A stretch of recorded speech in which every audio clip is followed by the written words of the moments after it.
Evet, şu anda dağ trenine başladık.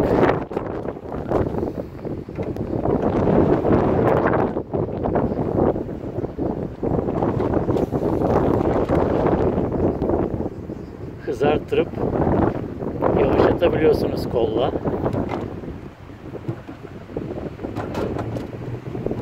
Muhteşem bir şey. Evet. Harika bir duygu. Evet, ara sıra fren yapmak lazım. Çok nefis olmuş. Oo! Harika.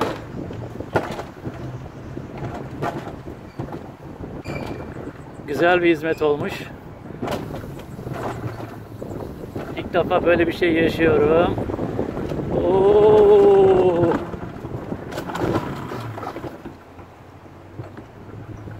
Çok güzel. Adrenalin severler için duyurulur. Fren yapmayı unutmayın.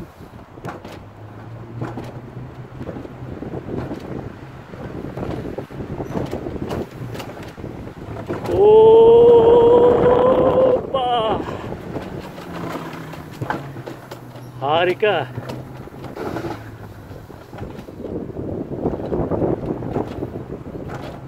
Mesafe de bayağı uzun.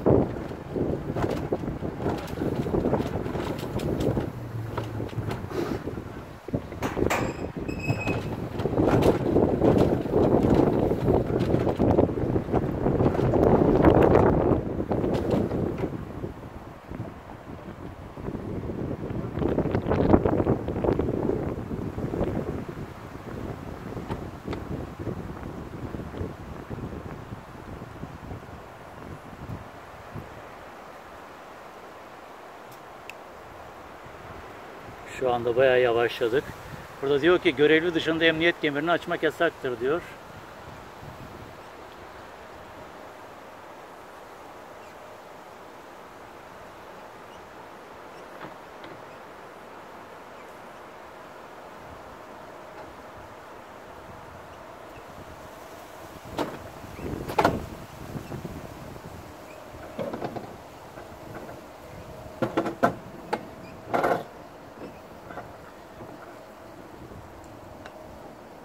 Burada bayağı bir yavaşladım. Şimdi tekrar hızlanacak ve bir tırmanışa geçeceğim şimdi. Evet, bayağı dik bir tırmanış var.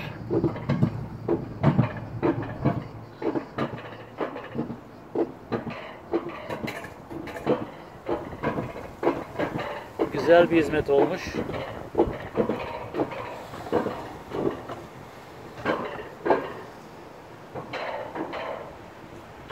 Burada oldukça yavaş gidiyoruz. Çünkü bitişe geliyorum.